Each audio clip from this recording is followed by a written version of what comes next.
حبیب صاحب ایک third umpire دیکھتے ہیں محمد احمد صاحب, انہوں نے ہماری ویڈیو کے نیچے کامنٹ میں یہ سوال پوچھا. تو ان کا سوال یہ ہے کہ بھائی یہ تو کہا کرتے تھے پی ٹی آئی والے کہ ہم کوئی غلام ہے, وہ مشہور زمانہ عمران خان صاحب کا فقرہ, اور یہاں پہ اب معلوم یوں ہوتا ہے جیسے ویٹ کر رہے ہوں کہ کب وہ یہاں پہ انوالو ہوں گے اور پریشرائز کریں گے اور ان کی وجہ سے ہم چھوٹیں گے. مطلب وہ کہہ رہے ہیں کہ یہ ایک متضاد چیز ہے. ایک تو اس کا میرا خیال ہے کچھ حصہ ہم پہلے عرض کر چکا ہوں کہ اب جو بیرونی مداخلت ہے اس کی تعریف بدلے. بعض اوقات آپ کی جو جسے آپ کہہ رہے ہیں امریکہ, جیسے ابھی آپ اس کی ایک پیچیدگی بتا رہے تھے کہ آپ بھی اور جامی بھی, کہ سینٹ کا بھی الیکشن آ رہا ہے, ٹھیک ہے, پہلے صدر کا آ رہا ہے اور ایوری سیکنڈ ایئر وہاں پہ سینٹ کا کسی نہ کسی ریاست میں الیکشن ہو رہا ہوتا ہے, اور پھر کانگریس بھی ان کی یعنی ان کی جو ایوان نمائندگان ہے اس کی مدت بھی 2 سال ہے, تو لہٰذا وہاں پہ تو ایک مسلسل پروسیس ہے.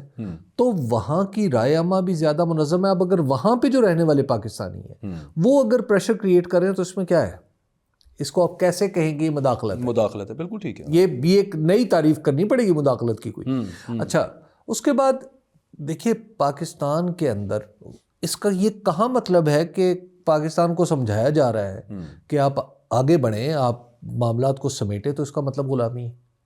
اچھا, یہ عمران خان کی محبت میں نہیں کہا جا رہا, یہ سینسٹیوٹی آف دی اسٹیٹ کی, یہ sensitivity of Pakistan, Islamic Republic of Pakistan, Islamic Republic of Pakistan. اس کی وجہ ہمارے پاس نیوکلیئر ہتھیار ہے. سر یہ ایک اور دنیا ہمیں ایسے نہیں جانے دے گی.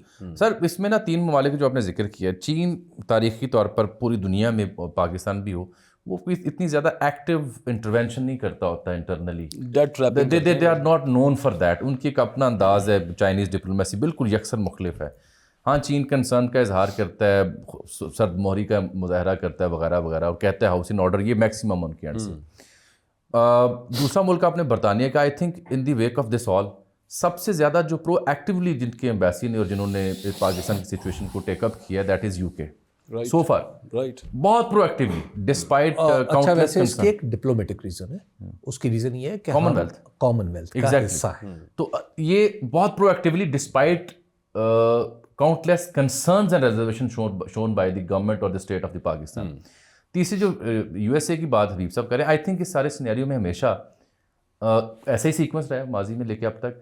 جو فائنل شاٹ ہوتی ہے وہ یو ایس کی ہوتی ہے, بینگ دی سپر پاور کہہ لیں, بینگ ان کی جو ٹریٹیز ہیں یا جو ان کا کردار ہے, چاہے پاکستان ریلیونس ہو یا نہ ہو. آپ دیکھیں جو لاسٹ سینیٹرز کا خط ہے 46 کا, اس میں ایک ہی سب سے اہم شے مجھے لگی ہے جہاں پہ وہ سینیٹرز وہ تمام چیزیں ہائی لائٹ کرنے کے بعد ایک جملہ کہہ رہے ہیں کہ it's time for the United States of America to change its policy regarding Pakistan.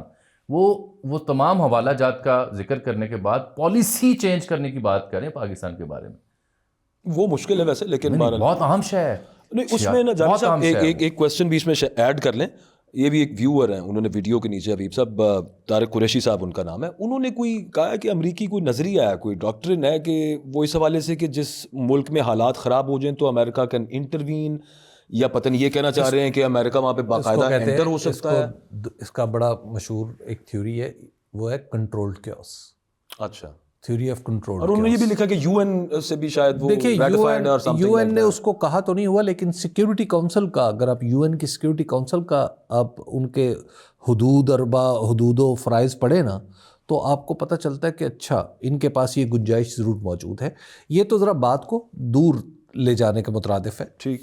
جو کنٹرول کیاس کی تھیوری ہے وہ یہ ہے کہ آپ کسی ملک میں اس طرح کا کیوس کریٹ کریں کہ وہ آپ کے کنٹرول میں رہے, اور اس کنٹرول کیوس کے اندر آپ اپنا آبجیکٹیو حاصل کر لیں. مثال کے طور پہ ہم اس کمرے میں موجود ہیں, جب ہم اس کمرے میں موجود ہیں اور اچانک کوئی شخص ہتھیار بدست اس کمرے میں آ جاتا ہے جو ہمیں نقصان پہنچا سکتا ہے, تو اس کو جتنی دیر میں اس کمرے کا جائزہ لینے میں لگے گی, ہمیں پتہ ہے کہ کس چیز کو اٹھا کے اس کے راستے میں پھینک دے تو اس کا راستہ رک جائے گا. ٹھیک ہے نا. تو اسے کہتے ہیں ہم نے ایک کیوس کریٹ کیا, لیکن ہم نے اپنے ڈیفنس میں کیوس کریٹ کیا. اور بعض اوقات اٹیک کے لیے ایک اسی طرح کا کیوس کریٹ کیا جاتا ہے. ایک لطیفہ ہے کہ نادر شاہ سے پوچھا کہ نادر شاہ صاحب نے اپنا ایران کے جو بادشاہ تھے انہوں نے کہا کہ جب ہندوستان پہ حملہ کرنا تھا تو انہوں نے مشاورت کی اپنی اور اپنے مشیروں کو بلا کے کہا کہ یہ بتاؤ کہ ہندوستان پر حملہ کرنا کیوں ضروری ہے. اب وجہ تو سمجھ نہیں آئی کو فوری طور پہ, تو پھر آخر اس میں جو سب سے سیانہ آدمی تھا جامی صاحب جیسا, اللہ, اس نے وہ اٹھا, اس نے کہا حضور میرے ذہن میں وجہ آ گئی. انہوں نے کہا وہ کیا ہے؟ انہوں نے کہا چونکہ بہت عرصے سے ہندوستان پہ حملہ ہوا نہیں اس لیے حملہ ضروری ہے. بڑی وجہ ہے یار, تو دیکھیے حکمت والی وجہ ہے. اچھا یہ دوسرا جو محاورہ ہے نا بہت عام, یہ بھی اسی سے جڑا ہوا ہے, ہنوز دلی دور آتی, جی جو یہاں بیٹھے ہوئے تھے. نہیں وہ ایک الگ ہے, وہ احمد شاہ ابدالی سے وہ خواجہ نظام الدین اولیاء کا وہ الگ فقہ ہے. چلیے وہ اس کی تو نسبت سے دیکھیے یہ تو خیر لطیفہ بات عرض کی تھی. جو کنٹرول کیوس کی تھیوری ہے وہ پاکستان میں ایک وقت تھا جب یہاں کے دانشور 90s میں بہت زیادہ ڈسکس کیا کرتے جی, اور اس وقت کہا کرتے تھے کہ یہ افغانستان کے معاملات کو الجھا کے پاکستان کے اندر ڈسٹربنس کریٹ کر کے ایک کیوس کریٹ کیا جائے گا جو الٹیمیٹلی خدا نخواستہ پاکستان کو نقصان پہنچائے گا. اچھا اس تھیوری میں صداقت کتنی ہے یا نہیں ہے, لیکن عملی طور پہ ہم دیکھتے یہ ہیں کہ اس تھیوری کو سب سے درست کرنے والے ہم خود ہیں. ہمیشہ کیا ہم خود اپنے گھر میں ایک ایسا کیوس کریٹ کر لیتے ہیں اور جو ہم سے سنبھلتا نہیں, اور اس وقت بھی وہی صورتحال ہے. لیکن خیر جو اہم بات یہ ہے کہ ہمیں اگر ہم اپنے آپ میں رہتے ہوئے اپنے گھر کے مسائل طے کر لیں تو کیا پھر کسی کو یہ کہنے کی ضرورت پڑے گی؟ میرے لیے تو انتہائی دکھ کی بات ہے کہ ہماری اندرونی سیاست کا ذکر جو ہے وہ بیرون ملک میں ہو رہا ہے.